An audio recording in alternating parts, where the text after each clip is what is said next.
dalam mesin es krim. Alat ini bisa disiapkan terlebih dahulu, kemudian kita tuangkan ke dalamnya.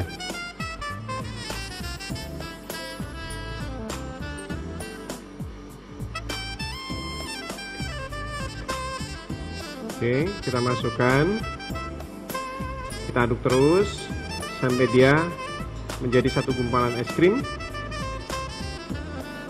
Nah, untuk yang soft ice cream, kita masukkan dalam mesin soft ice cream seperti ini. Kita buka, ya. Di sini ada penutupnya. Kita taruh, kita tuang di dalamnya. Setelah kita tuang, kita tutup. Kemudian nanti kita nyalakan mesinnya, ya.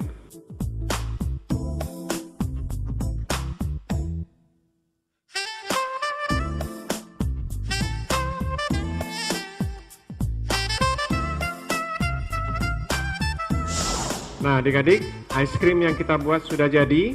Nah, sekarang kita tinggal ambil